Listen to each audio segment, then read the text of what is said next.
प्रियंका की जिज्ञासा अब एक ज्वाला बन चुकी थी। उसने आरव से अब तक केवल हल्की फुल्की बातें की थीं, लेकिन आज वह कुछ गंभीर सवाल पूछने के लिए तैयार थी। आरव का दिलासा देने वाला अंदाज उसे एक चुप्पी की तरह महसूस होने लगा। प्रियंका जानती थी कि वह सच जानने तक चैन से नहीं बैठ सकती। एक शाम प्रियंका ने आरव को फिर से पार्क में मिलने के लिए बुलाया। वह जानती थी कि अब वह उससे सब कुछ साफ साफ जानने वाली है।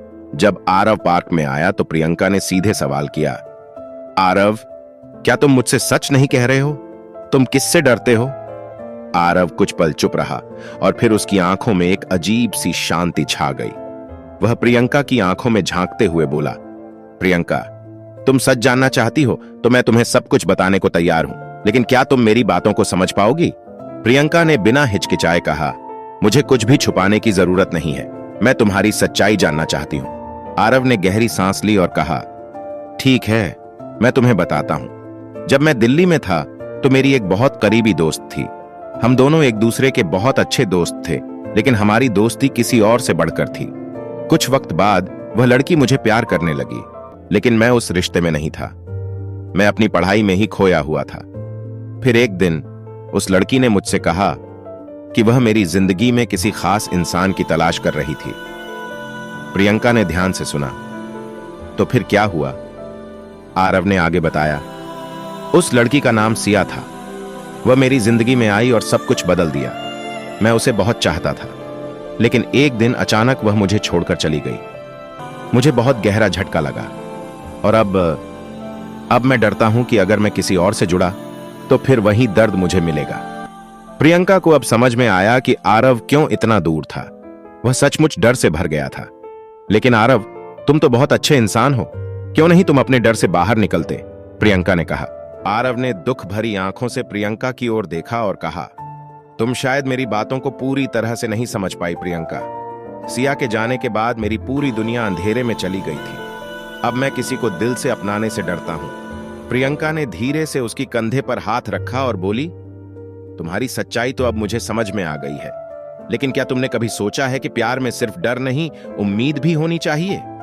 अगर तुम किसी को पूरी तरह से दिल से अपनाओगे तो शायद वो दर्द भी कम होगा। आरव ने उसकी बातें सुनी और थोड़ा मुस्कुराया। वह जानता था कि प्रियंका ने उसे समझने की पूरी कोशिश की है, लेकिन क्या वह अपने डर से बाहर आ पाएगा? प्रियंका के शब्दों ने आरव को कुछ सोचने पर मजबूर किया। क्या वह सचमुच अपनी दीवारों को तोड़ सकता है?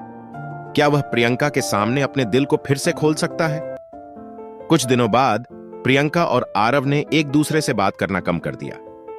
प्रियंका को लगा कि आरव अपने डर से बाहर नहीं निकल पा रहा है और वह अपने सवालों के साथ अकेली रह गई थी।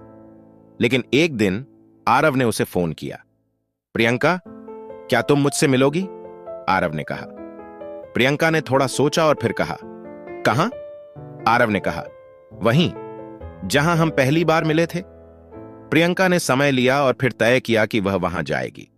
जब प्रियंका कैफे में पहुंची तो आरव पहले से वहां था। वह थोड़ा अलग नजर आ रहा था। उसकी आंखों में कुछ बदल चुका था। प्रियंका ने सवाल किया, क्या हुआ आरव?